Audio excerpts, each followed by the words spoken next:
Hello the internet! It is Wednesday the 9th of May 2018. Behind me here you will see a very familiar sight if you've watched my vlogs. I've opened many of my vlogs right here along that line with the time lapse. I've also shot plenty of different scenes right on this particular part of the grass. This is my mother's house at Culburra Beach. Lately here, I've been filming some night time lapses of the sky. I've been getting right into astrophotography. It's been great. I did film a very unusual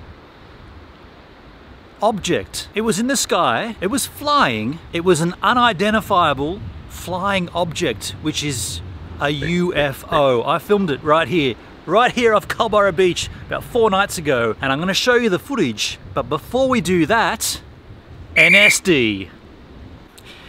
NSD, this episode is Tracer, and there's been plenty of Tracer NSDs. This time I thought I'd dig up some footage from 2014. This is in Denmark, in Copenhagen. Now I'll show you a snippet of Devil Ride live at the Amager Bio, I don't know. I'm probably pronouncing that completely wrong. The Amager Bio in Copenhagen in Denmark. This is Devil Ride. And then after that, there's some funny tour bus talk from Mike about chocolate. Beautiful, thank you, Copenhagen!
Did anyone know any of their names? Olga and Olga. I had no fucking idea. Hey, I think it's that I'm trying to tell a story to the camera. Got it. Sorry. No. Is my phone up there? It's on charge. So, oh damn, I forgot what I was going to say. Oh no, here's the thing. So we've tried to be really healthy and stuff on the road, and we changed our rider to take off chips and chocolates. And it's only been 4 days, and I'm already craving chocolate like a fucking Not just craving. You've asked for it at least 3 of those 4 days. Yeah. So I don't mind a little bit of chocolate. And now that I've tasted the peace pipe that the Blackstone Cherry Crew had been passing around, I crave chocolate so bad that if you told me that table was made of chocolate, I'd probably It's made of chocolate. Yeah, well maybe not. Okay, well this is chocolate. No, it's not. That's a knife, but thanks. That's not a knife. That's not a knife. Thanks for nearly murdering your employer. I've been putting my camera out here at night time getting these time lapses, and I've managed to film some beautiful. Well, I got a moonrise one night, which was fantastic. It came right up over the edge there of the horizon, beautiful. Then I've done a little bit of like directly above here, I've done like some Milky Way and a little bit of spinning of the earth, that kind of thing. Hasn't been all that great though. There's been one night where it was pretty cloudy. I got like tried to do a little foreground action here with some clouds, and it just didn't really look that great. But then the night in question where there was a UFO, I'll show you where I was filming from. My camera was about here, probably somewhere near this little white dot, little marker. And so out there on the horizon, this is where it gets confusing for me. First of all, I'll show you the clip. Have a look at this.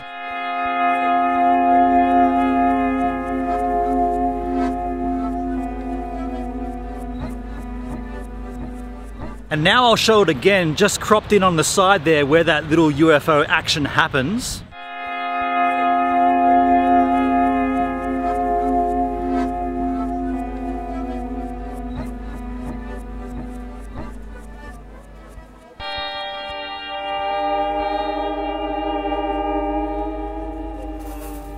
And so the reason I'm calling this a UFO, and if I've got this entirely wrong, someone please correct me. I shoot all my time lapses on the GH5, this guy right here. I shoot it on time-lapse mode, and I'm shooting at ISO 1600. I believe that's the highest ISO I can use on this guy without bringing in too much noise. The lens I've got here is the 12 to 35 2.8, so I'm shooting it wide open 2.8 at 12mm, which on this guy's equivalent to 24 if you're playing the full frame game. I'm filming it at a 30-second shutter. Now that's where it's confusing me, because a 30-second shutter means what we're seeing here, this little action on the side here, this thing zigzagging, each one of those frames, that UFO has sat in that particular spot for 30 seconds. Now in a previous video, you see a ship go across the horizon, and it goes pretty rapidly across. This thing flying through the sky takes a lot of time to get to certain points, and then it accelerates up and down. I'm just really confused. I mean, this area, Culburra Beach, this is a known Air Force base further south, and this whole space of this whole area is used by the Air Force quite regularly.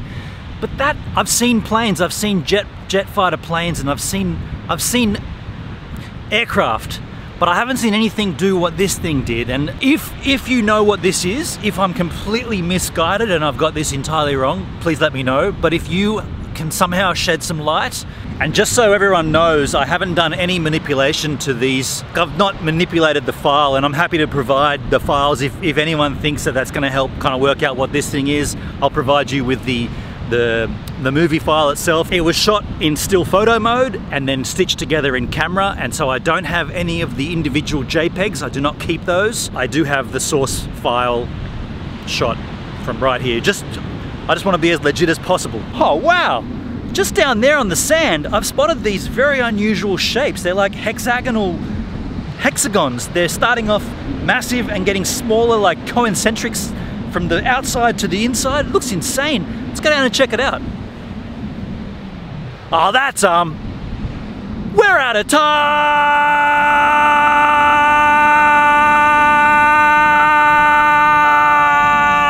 Concentric hexagonal shapes on the sand, Culburra Beach. Oh, that's I ran out of time again on my vlog. If you like what you've seen on my channel, please hit the subscribe button. If you want to support me even further, become a Patreon. Also check out my previous vlog and a random vlog. Don't forget my Lightroom presets, my merch store, and all the other good things that I've got for you in the description of this video. Has that been 20 seconds? Yes, it has!